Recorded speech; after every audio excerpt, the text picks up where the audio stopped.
So there's not much we can do to combat them. The good news is that the levels are declining, and there have been a number of studies that have measured levels of these chemicals in people who were born 60, 50, 40 years ago, people born today. And what those studies show is that the amount of exposures have gone down quite dramatically. So it is actually a good thing that they ban the chemicals, because over time they are eventually beginning to get broken down and to dissipate. It is just a very long half-life. Like you said, it's a half-life of decades.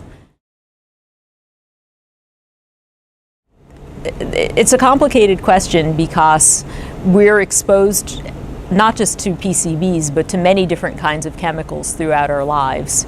And what our exposures are really depends upon where we live, what our lifestyle is, what we eat. And throughout our lives, we might live in one part of the world where there are higher levels of one chemical and then move to another part of the world with another level. So we're actually being exposed for lifelong periods to some sort of complex mix of chemicals. And those are going to have biological effects no matter what your age. But most scientists are really most concerned about early life development. So that is in the developing fetus and in infants and in children, because during those developmental periods, there are a lot of changes in the body as you're making new cells. Cells are dividing, they're growing. They're changing very rapidly, and they seem to be very sensitive both to our body's natural hormones as well as to these chemicals that can disrupt these hormones.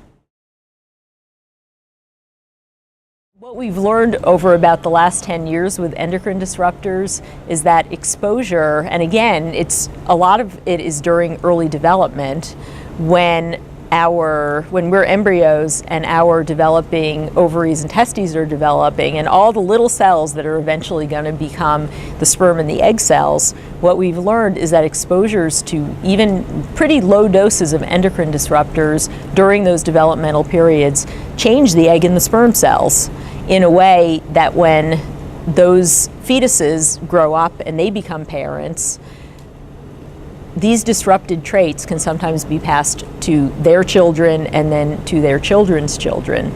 And that has been shown for several different kinds of environmental chemicals. Bisphenol A, vinclozolin, which is a pesticide or a fungicide, has been shown to cause these effects that are called transgenerational or multi-generational.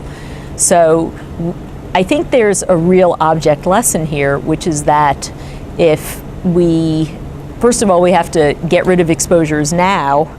And second of all, we also need to be very careful about saying, well, we've cleaned something up, so we don't need to worry about it anymore.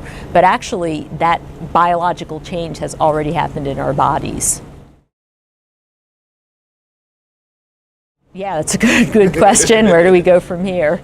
So I think there's a few things that we can do. First of all, we need to stop using chemicals that get into the environment or get into our food that have not been properly tested. We need to have a regulatory process that tests the chemicals for some sort of hormone disrupting effect before those chemicals are used in the baby bottles or in the food containers and then get into our food. We can do some things as individuals that can help reduce our own exposures. So for example, most people feel now that we should not be microwaving in plastics.